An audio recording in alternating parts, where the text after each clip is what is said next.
All right. Hello and welcome today to Indie Empire. We are joined by an extremely special guest today, Alicia Topolnicki. Alicia is an intimacy coordinator based in Austin. She is also a community health work instructor and a mental health first aider. And even more excitingly, if you can even imagine, she is also about to launch a podcast about sex in space. If you can even imagine a cooler podcast topic than that, which I truly can't.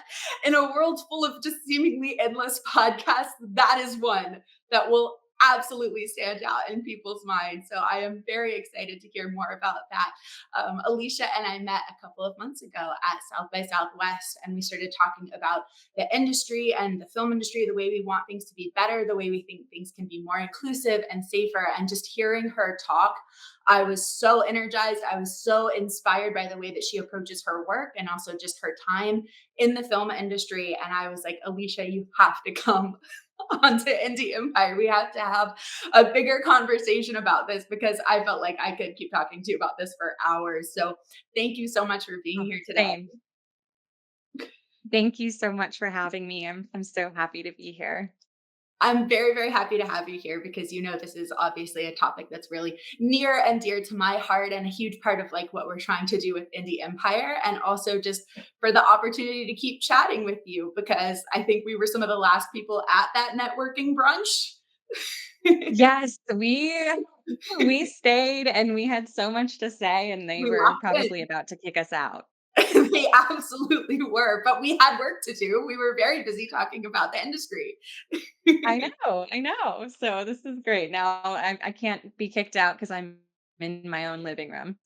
Exactly. If someone is kicking us out now, we have bigger problems. Yeah, very true.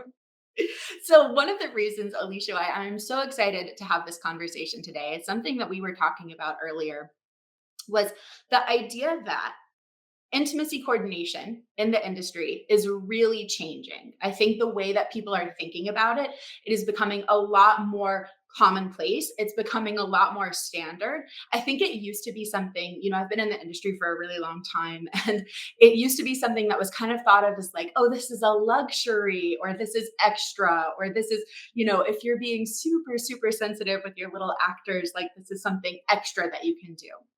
Mm, Nowadays, I think we're really seeing it become more of a necessity. It's something that people are demanding. And in my work as a producer, I'm seeing actors saying, no, I will not be in this movie if you don't have an intimacy coordinator. And I love that.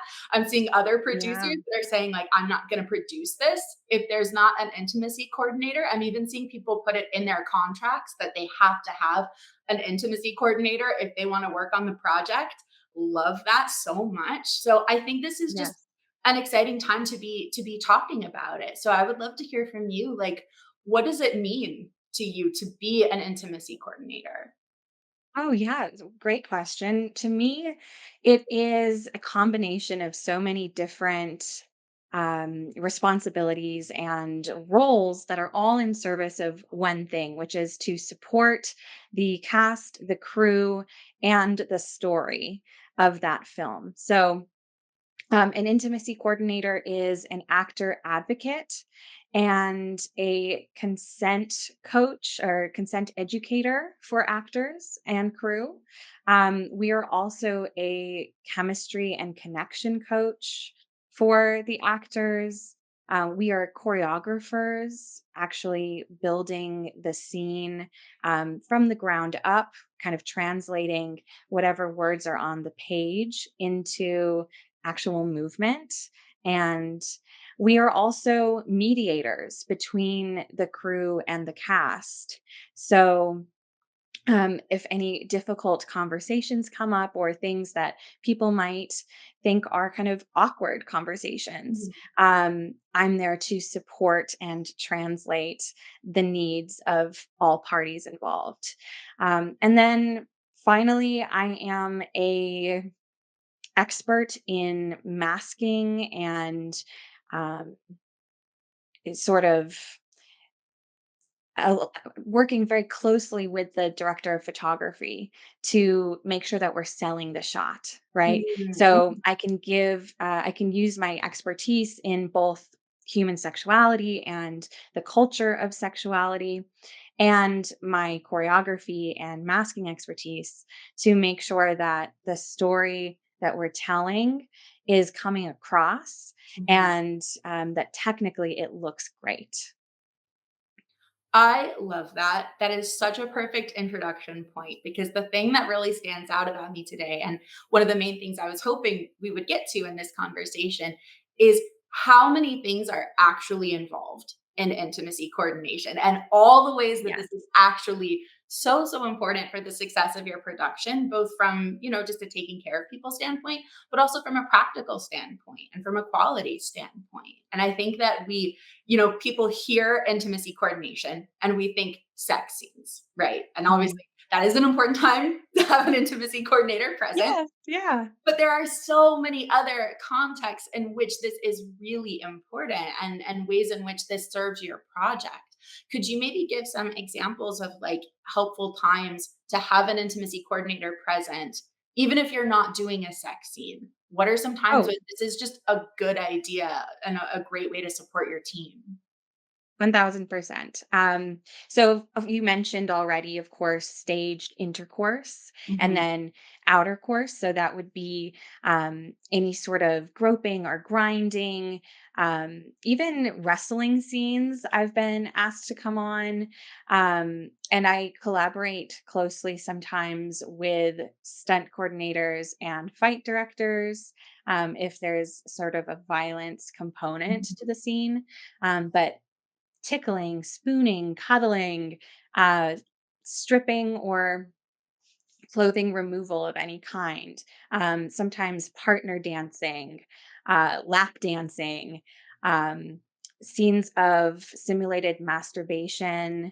Uh, so that is a scene where the actor actually isn't exchanging touch with anyone else, but that's still a really important time to have an IC. Mhm. Um, and then also, um, anything that has to do with really hyper exposed non-sexual scenes. And what I mean by hyper exposed is when you're introducing an element of nudity or so you can think of bathing, showering, swimming scenes, um, dressing and undressing, even though that's not in a sexual context, right? Like your character is simply putting on their clothes at the start of the day and getting ready for work. Um, that is a hyper exposed moment for that actor. And then you can think about nudity and touch in medical contexts as well. So, childbirth is a big one. If there's Mm. a birthing Oh, scene, wow. or Yeah, I hadn't even um, thought of that. See, that's perfect. mm, yes, or a like a miscarriage scene or an abortion scene. Um, if you have a scene of toileting or menstruation, Mhm. um, and then bondage and restraint is the last one that I would mention is when the actor's lived experience is overlapping very closely with the story, Mhm. right? So an actor is really restrained in some way, Mhm. then that is hyper exposed. That's a hyper exposed experience for them. Right. I think that that's so important, Alicia. And I want to say that I think part of why it's really important to have someone like you there on set is, your job is that you're setting people up for success. You're creating this space where they can do their best work. And I think a lot of times, we just ask actors to have these really hyper vulnerable moments on camera. There's 20 people watching you. This is getting recorded. You're so, so, so exposed. And I think we can forget that when someone is in that position, even a really confident person, even someone who's been on set a long time, they might be experiencing a level of anxiety that can make it hard for them to speak up for themselves. And so they need someone like you. They need someone who can be their advocate, who can be their translator, and they can come to you and say, "Hey, I feel so nervous," and then let you just do the work of figuring out what that looks like and how to proceed or to not proceed, right? Right. And not just anxiety, right? But also power dynamics are in play. Mhm. Yeah. So, a very experienced actor could still be in a position of less power Mm. than their hiring entity, whether that was the director or a bigger producer. And they are thinking about, if I say no to this request, am I going to get fired? Am I Mhm. going to lose this gig? Um, I'm doing this for work. This is my workplace. So I need the money. Mhm. Right. And all of these considerations play into people really struggling with setting their boundaries and defending their boundaries, Mhm. right? Because those are two different things. And then, not to mention, discovering your boundaries is Mm. a foundational step that a lot of people struggle with because we are conditioning actors to always say yes, to Yeah. be easy to work with, Yeah. to be in some ways out of touch with their body and their own emotional experience. Yeah, that's so true, and that's one of the things that I think is really hard about being an actor is that you can kind of have this almost out of body experience, and you wanna be tuned in, you wanna be grounded, you wanna be connected to the people that you're working with, but it's really a lot to balance, and I'm so glad that we're seeing this big shift in the industry towards kind of understanding the headspace that they might be in and also understanding, Right. this always sounds silly when I tell people this, but truly a mantra of mine is it's just a movie. And Mm, that translates to a lot of things. And one of the big things for me is like, nobody needs to be getting traumatized on one of my sets. It's just a movie. No one needs to yeah. be doing anything dangerous. No one needs to be doing anything they're going to have to talk about in therapy later. Nobody needs to be making themselves anxious or panicked, like Right. we'll rewrite the scene if we need to. It's a movie. The person's mental health and their well-being is so much more important than Yes. storytelling. And I say that as someone who is building my entire life around making movies. I love movies. I love, Right. people more. What do you think is like when you're setting up a relationship with an actor? What is your hope for what that dynamic will look like? And how do you tell them how to communicate with you? How do you establish that relationship? Mm. I think I hope that actors feel empowered to be totally honest with me, Mhm. that they can come to me with questions that they might feel are embarrassing or awkward.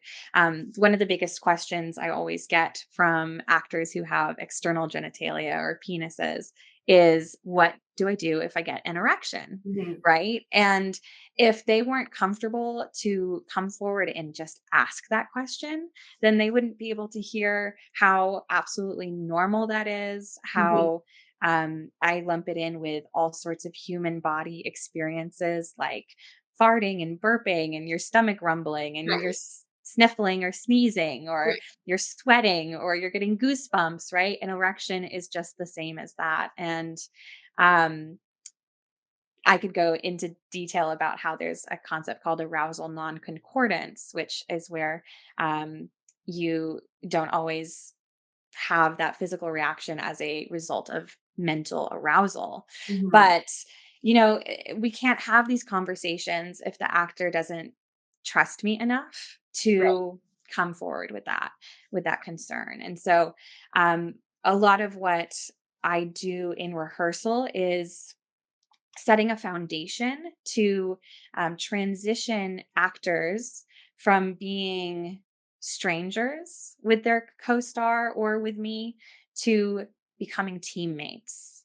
Right. And when you have that teammate mentality, you're able to talk and laugh and be embarrassed and get through it. Right.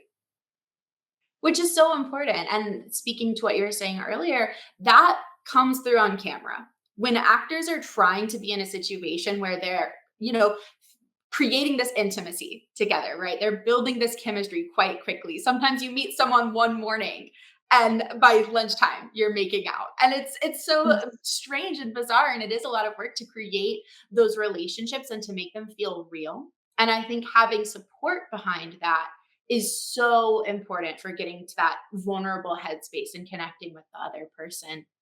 I know not everybody is very familiar with intimacy coordination. It's relatively new in the industry. So wanting to like meet people where they are and hold space for the idea that some people just don't understand yet what intimacy Yeah. coordination is. Something that I have heard from several directors at various points is the concern that if they have an intimacy coordinator on their project, it's going to take the spontaneity out of the moment, right? Mhm. That it'll take that authenticity away, that it'll make this feel somehow more contrived or more forced or more planned.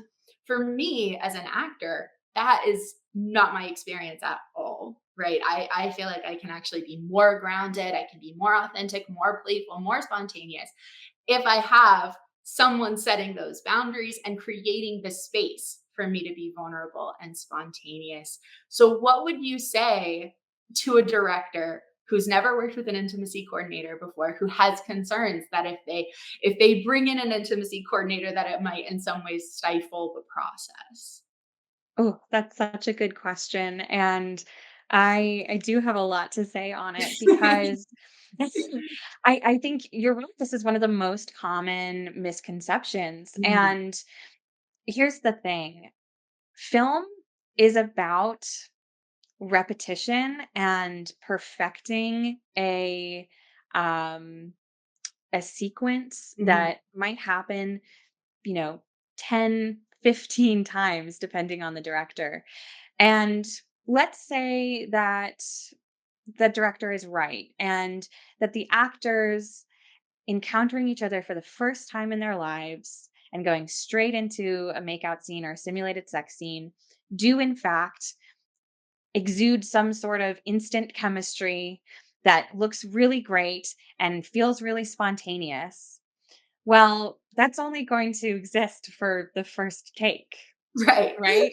And what are the chances that the boom mic wasn't in that frame? Right. Like, what are the chances that everything went so perfectly on that first take?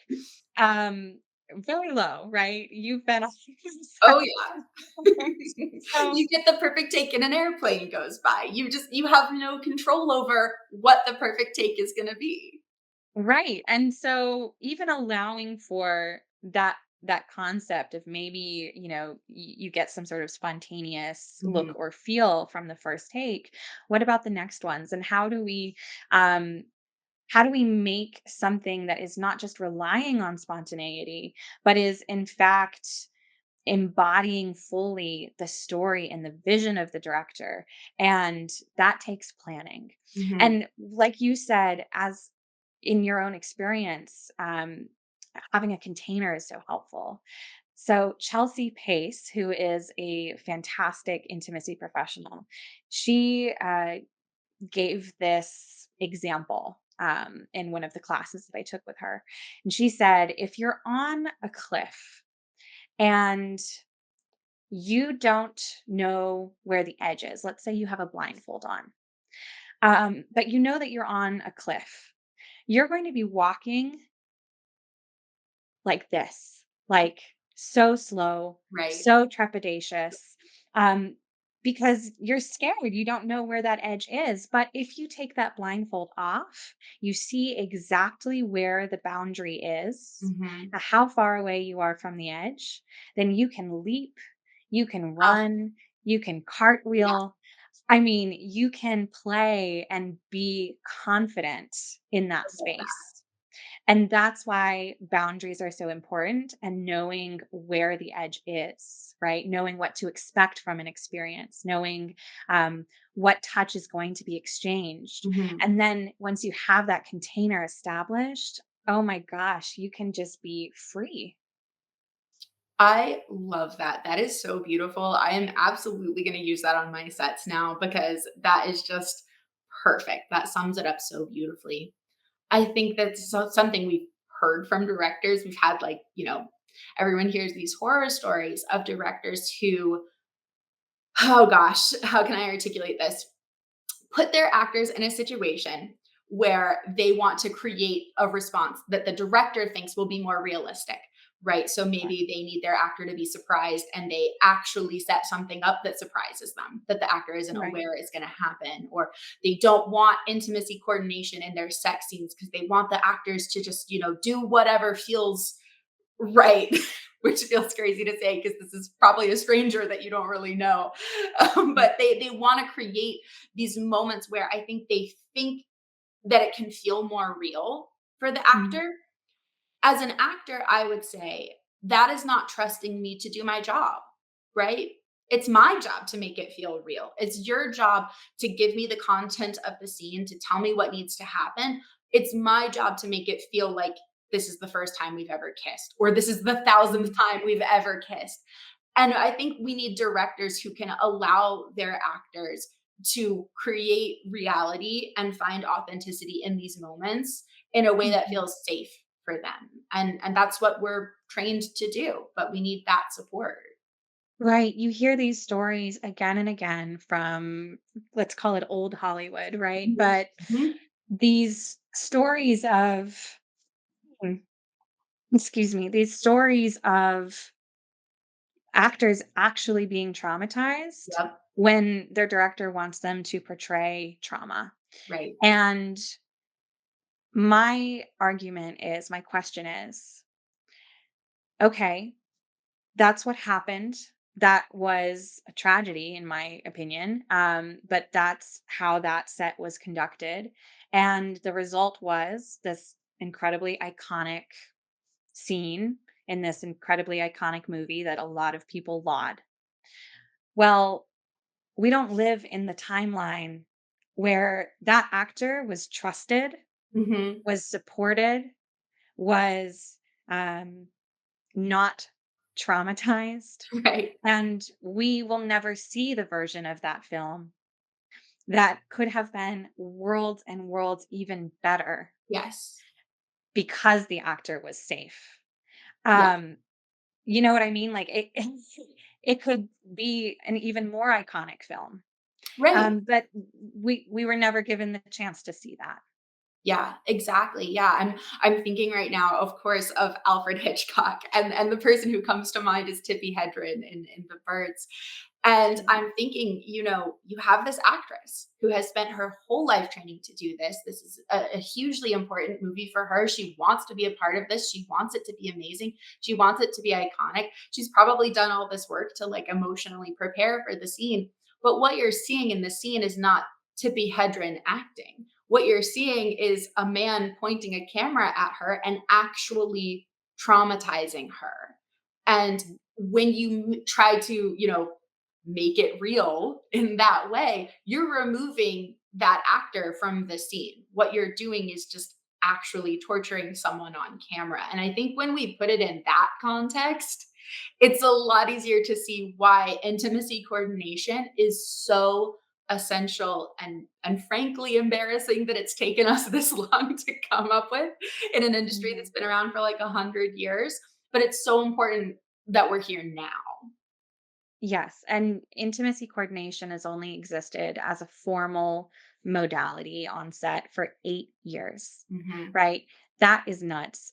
We've Crazy. had fight directors, we have had stunt Mhm. coordinators since the earliest days. Mhm. Why did no one think that people in hyper-exposed situations with Mhm. nudity, intimacy, and sex needed or didn't need that same protection? Yeah. Yeah. Yeah, it seems now like common sense, and Mhm, I'm glad truly that this is the direction we're moving in now. And we've talked a lot about ways that you're here to support the actors, but I also want to talk about you're there to support the director as well. This is a tool for them. This is something that can help them get the most out of their vision. This is something that can help them maybe be more specific with the things that they want to happen in the scene that they themselves might not quite know how to articulate or get from an actor. It helps them create more intense moments on camera. What do you want? We talked a lot about you helping other people be set up for success. How can a director set you up for success? mhm. And what would be like an ideal working relationship for you and a director? Mm, I love that. I think that bringing me in, to the process as early as possible really makes me Yeah. feel valued as an intimacy coordinator. I've had some projects approach me when they are 2 weeks out from shooting and they haven't put intimacy coordination as a line item in their budget at all, and they're coming to me last minute and saying, "Oh, wait a second, we really need this. You can do it tomorrow, right?" And I'll be like, let's talk this through. Um, because I have assisted directors in their casting process before, right? Mhm, Like helping them to word a casting notice that has full informed consent for mhm, everyone who's going to submit. Or I've helped certain creatives actually craft scripts, because I have this expertise in human sexuality, in some of the cultural contexts of sex. And then I'll have conversations with directors before I even get into rehearsal with the actors about, okay, let's talk about contraception. Do mhm, these characters use condoms? mhm. Um, do these characters Yes, use that's huge. You never see anyone in film ever use a condom, and I think about it all the time. They never I use know. condoms. I know, and it tells a different story It's a if you're not very using a different condom, story, right? and it's a It's different type of character, right? mhm. Yeah, and, if I think about a lot of the queer, sequences, like, men who sleep with men, are they using poppers? Are they using, like, this type of lube or no lube is shown on screen? Yes, Well, there's that's no wild, like rule. Everyone in film world is just ready all the time. They have everything taken care of. They're showing up yes. in any situation with their needs fully met. It's Oh movie my gosh. Oh, magic. it is. And I love those details. I love incorporating those details. So when a director is willing to talk to me about, you know, who these characters are and how they might show up for a sexual encounter, Mhm. then I'm able to support their story and support their world building even more than maybe the director had ever imagined. Right. And that is really rewarding for me. The other thing is I'll always ask my directors, do you want me to give notes to the actors Mm. in real time in between Mhm. takes? Or do you want me to, reserve my notes and just tell you and allow you to kind of funnel which notes feel good for you? Right. And a lot of times, and I feel very grateful for this. A lot of times they trust me to give notes direct to the actors in real time. And it does make the process a little smoother and a little bit quicker because I'm able to say, hey, remember you want your left hand planted fully on Right. their body. Or Right. hey, can you move that leg down a little bit? Mhm. Or remember to breathe, remember the breath and sound, right? And these are things that I notice, that I'm Right. tuned into, that the director probably never would have called out because Right. they are thinking about so many other things. Um, but I'm there to really step in and support them. And um, you'd be surprised, like actors' instincts, going back to the spontaneity thing, actors' instincts are not always going to look the best. Like, I Right. had one scene where it was a hug goodbye at the door, Mhm. right after Mhm. a hookup. And the actor goes in for this hug with their shoulders like all the way up like this. Uh-huh. Uh-huh. And I said, "Can you sink your shoulders down towards your hips Yeah. and then go for the hug?" And it looked so much better, so much less stiff. Right. Um, and I feel that no one would have given that note if I hadn't been there. Yeah. Yeah, and we need that. Actors need that. Actors, again, it's so intense. And I've been acting all my life, and I still feel that when I'm on set. I still feel nervous. I still can get in my head about it.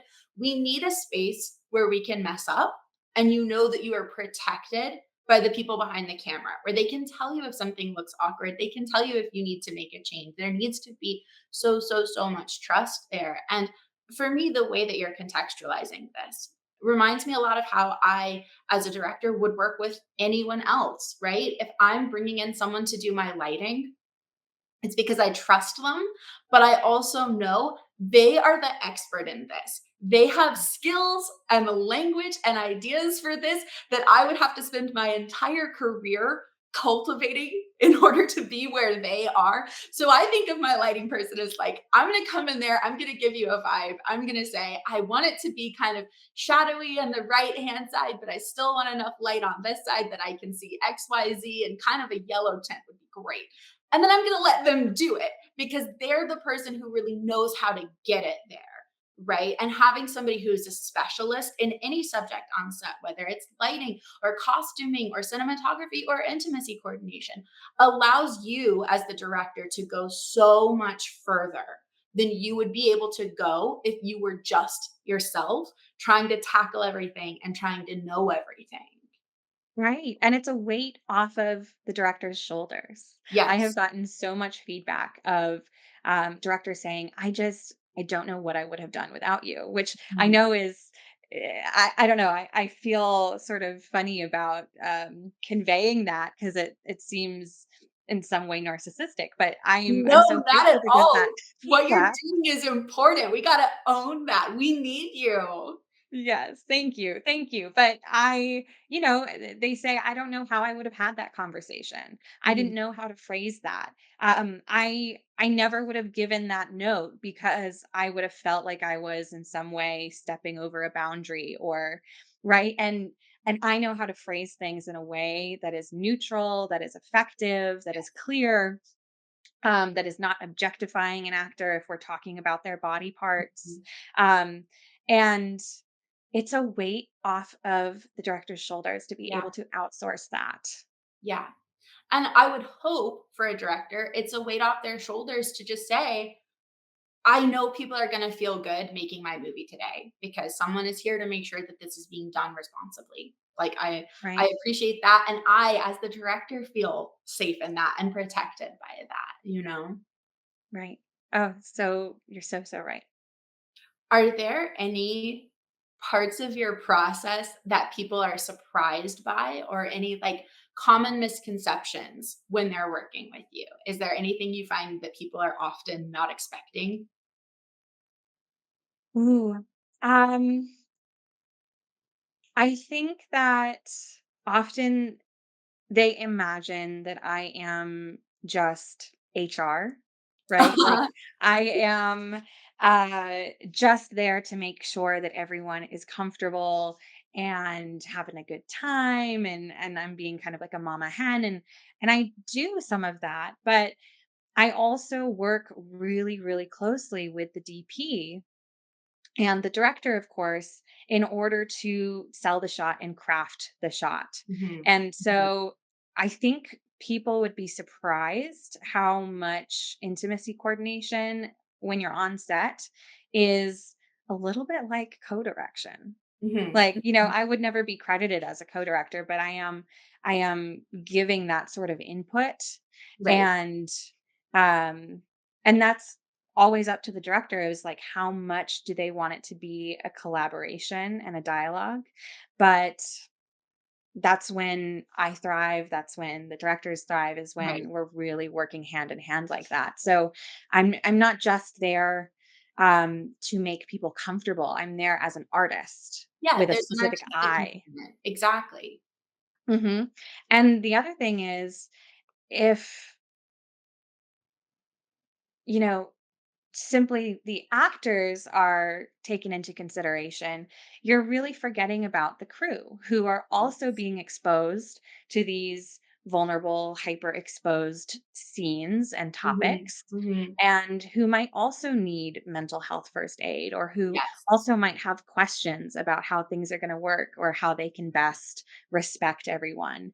Right. And so, I am there to represent and advocate for every single person on set, not just the Yes. actors. You could have the most confident actor in the world. Maybe they've done a million scenes with nudity and Mhm. they're walking around without a robe.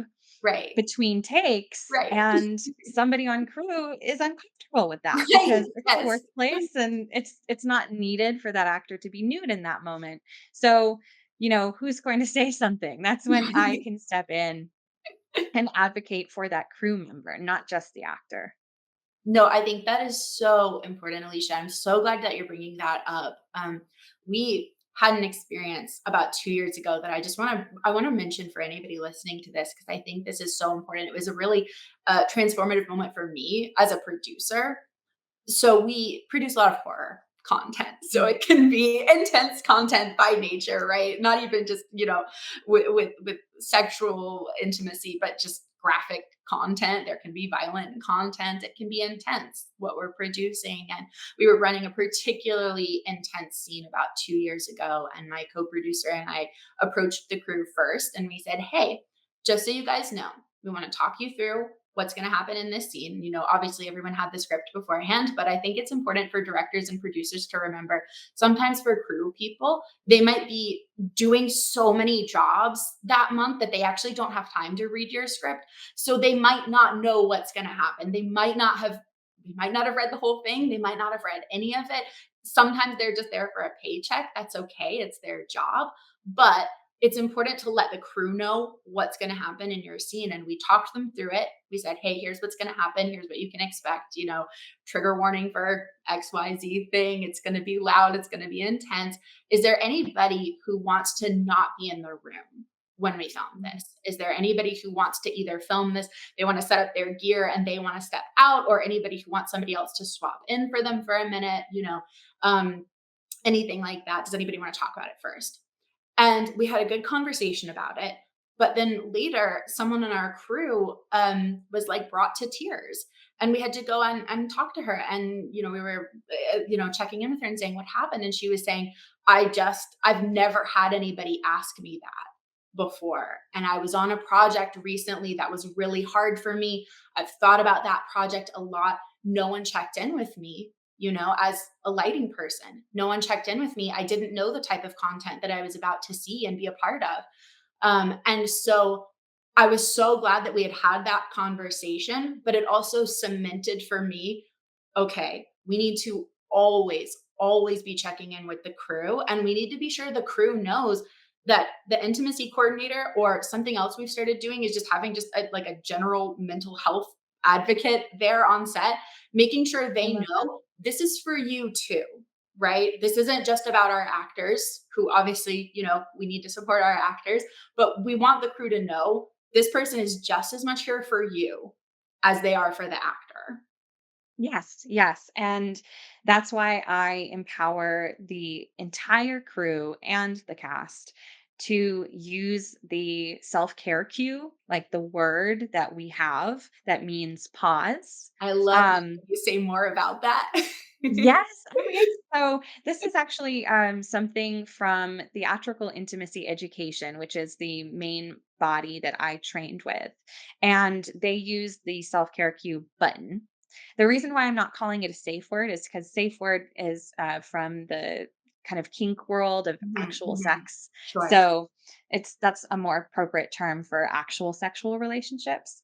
But you can think of it as a safe word, right? And it is a word that everyone knows means we're going to pause. Mhm. And then whoever is nearby, usually it's me, will say, "What do you need?" And Yeah. that person can express their need. And that need could be, "I just need to step away for Mhm, 5 minutes. I need a mhm, break," or "I need to talk to you privately," mhm. or whatever it is. But it's the opportunity for everyone to pause without the pressure of calling cut, Yeah. right? Because sometimes the pause could be 30 seconds. It could be, "Ow, my arm really hurts Right, and I need to move it." right, Or it could be, I that doesn't require calling cut because we'll just make that adjustment and keep right. rolling. But it could be something a lot. more involved where we need to give them 20, 30 minutes for their nervous system to calm down, because Mhm. once you get into one of those states of fight, flight, freeze, or appease, you have actual chemicals being flooded into your brain, Yeah. into your parasympathetic nervous system response to the Yes. sympathetic nervous system Go response. off, Alicia. And it takes a while for those chemicals to dissipate and for you to get back into regulation. And we Yes. need to give the opportunity for that person to step aside for that long, right? My God, I'm like, I literally like am forming tears now just hearing you say this because it's just so, I don't know, it fills my soul. It makes me so happy and relieved. And I'm like even struggling to articulate how I feel other than just like overjoyed. It's so important and it's so refreshing to hear someone say that and to be just knowing that you're out there and doing that work. I wanna say too, as a practical note, for anybody listening to this, something else to think about if you're doing a more intense scene, no matter what the content is. I know budgets, especially on indie projects, can be really hard. Something that is helpful when you're doing a big scene is to have one or two extra people on crew that day if you can stretch your budget that far. Because I think something that's important is you want someone on crew to be able to say pause, they can call button if they need to, and you want them to know it's genuinely okay for you to take a step back. And you don't want there to be this pressure to like, we need you on set. You're like our one person who can do this thing. You have to come back really quickly.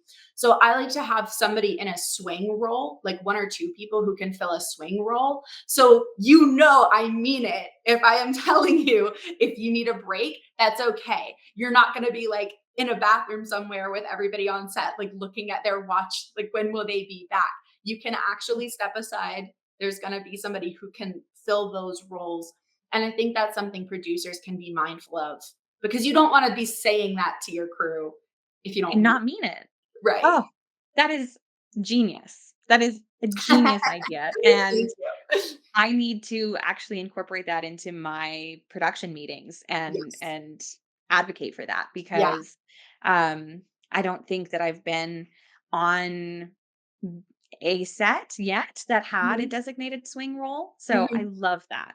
You know, that's something else that occurs to me too is the same is very true for scheduling. Like plan a lighter shoot that day. If what you're doing is more intense, something I like to do, a little scheduling hack, I always plan more shots than I actually need, but especially if you're doing a big day, plan more shots that are like shots you can cut. You don't actually need them. They're fluffy, they're pretty, they're detail shots. If you get them, great. You'll be so happy in the editing room, but you don't need them so that you know we have lots of time to get this. If an actor is struggling with this, if they need some space, if a crew person is struggling with this and they need some space, we have so much time to get this because I've been in a couple of situations as an actor where I've like needed to take a step back from a scene. And I Yeah. already know the pressure of that. I know it can feel really uncomfortable and awkward. You feel like people are watching you. I can't imagine what that would also be like if you had somebody knocking on your door, like, hey, we need you back. We have like 15 minutes. Mm, no. I mean, that is a situation in which you're not actually allowing their body to Yes. have the full processing time that it Right. needs.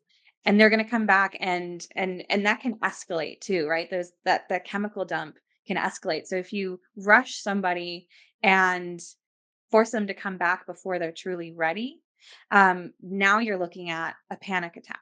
Now Exactly. you're looking at a medical emergency, right? Exactly. Yes. Yes. 1,000 times yes. And I think these are important decisions that are coming from the top down. And ideally, everybody on your set has a focus on creating a good working environment for everybody, has a focus on communication and collaboration and safety. But these decisions are really coming from your producers and your directors, and they really have to be setting a tone for creating a set that is actually safe and can support people being safe. I love that. I love your expertise and how much wisdom you're bringing to this conversation. I'm so, so grateful that you exist and that you are out there Thank you. and kind of paving this new road for producers and directors to be more mindful, to be more intentional and thoughtful. Thank you. Well, it is a part of my villain origin story. I started in film when I was really young, and I love acting. I've always loved acting. I started being a professional actor when I was a child, and that was an amazing and wonderful experience. And it is very much a part of who I am. But as you can imagine, growing up in film, I had a lot of really, really bad experiences. And then being in like my early 20s in particular, it was so intense that I just thought I was going to have to walk away from this career entirely. But I thought, you know what, this is like who I am. And I just had this light bulb moment one day where I was like, maybe I should run a set because I feel like it wouldn't be that hard to do this without yelling at anyone. Right? That is truly how I started as a producer, was just thinking like, I actually think I could do this and also be nice to people. And one of the things I love most about our production company, New 32, and also about Indie Empire is I think of creating good conditions for people as an ongoing conversation, right? I hope that the standards that I have now in 5 years are, feel totally inadequate to me, because I hope that we are always talking about this and having conversations and finding ways that we can all be doing better for each other and making our sets better and stronger and safer. Right. Oh my gosh, you're so right because it is always evolving, right? We are always capable of betterment. Yes. And I am always learning. I mean, Yes. my training as an intimacy coordinator is far from done. I do trainings every single year to try and become more and more aware, working with genderqueer actors or non-binary actors, working with content that is new to me, that is not part of my lived experience. I have to Mhm. read and study and watch Mhm. and learn constantly. And I think everyone on every set is doing the same thing. And one thing I'm really excited about as a new frontier, um, is the idea of mental health coordination. Yeah. You mentioned already that you have a mental health advocate on a lot of your sets, and I think that is absolutely fantastic. That is a new role that Mhm. is even younger than the 8-year-old Mhm. intimacy coordination field, that is just starting to be, highlighted, Yes. and there's a lot of overlap. A lot of intimacy professionals moved into mental health coordination because they saw that that was a need that was yet unmet. Yeah. Absolutely. And I want to say, I know our call's about to end here in a second, and we just have to touch on your podcast, even for a minute. I think that one of the reasons why people can be hesitant to bring in an intimacy coordinator is that there is this fear that they've never done it before. They don't know what they're doing. What if they get it wrong? What if they use the wrong words? What if they use the wrong terminology? What if they are in some way like not sensitive enough for the process? And I want to say, this is a new process. It's okay to be here and not know what you're doing. What's important is that you're being here and trying, and that we are making this attempt. And it is so much better to show up and maybe not get it right or not get it perfect than to not make an attempt. Yes, theatrical intimacy education, which again is an organization I highly recommend to anyone who wants to learn about intimacy coordination, either from the perspective of being a crew member or from somebody who wants to become an IC. Right. They say better is better, Yes. and that is so true. I I mean, love that. as long as we can make it better than it was before, we are making progress. We are doing good. I love that so much. I feel like I could continue talking to you about this forever. I very much hope that we will stay in touch and continue to have these conversations. But I am just dying for you to tell us a little bit about your podcast. Okay. Um, so this podcast, it's called Zero G Spot, and it is about sex in space. I'm Uh, already your number one fan. Haven't even listened to an episode yet. Don't need to. I'm all in. Thank you so much. So, I am one of the co-hosts on the podcast, and it was um, ideated and created by some people who work in the space industry who saw the need to actually talk about the way that human sexuality is a real component in space travel, in space exploration, and it's not being talked about. NASA and other big space organizations are really nervous to talk about sex. They want to pretend it doesn't exist. Mhm. And when you think about the fact that there are more and more private space flights about to happen, Yeah. where millionaires and billionaires are going to be going up to try and join the 62-mile high club, like, we need to be talking about this. And um, do I have time to tell you the anecdote No, please, that? please. It looks Okay. like we have 4 minutes left in our call. Oh my gosh. Okay. I So what I the wouldn't do for it to be 14. I know, I know. Um, well, I heard a rumor that the so basically the way that astronauts pee in space is they Mhm. put their genitals up to a tube that sucks like a vacuum the pee out into space. Right. And what happened is, and this is the rumor I heard, astronauts would actually masturbate Mhm. into this tube, and then because there was semen in the filtration system, it broke the whole thing because nobody prepared for that eventuality. And then you have this vacuum tube that's like integral to the mission that is They can't broken use for the it. rest of the time. Like you can't go in with a screwdriver and a wrench like on the outside of this tube when you're in space.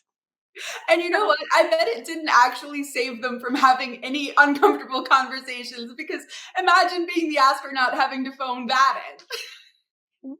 Oh my gosh. So, the idea of our podcast is to have sex experts like sex therapists and space experts like astronauts and researchers to come on and talk about how these two things can and will be melding in the future.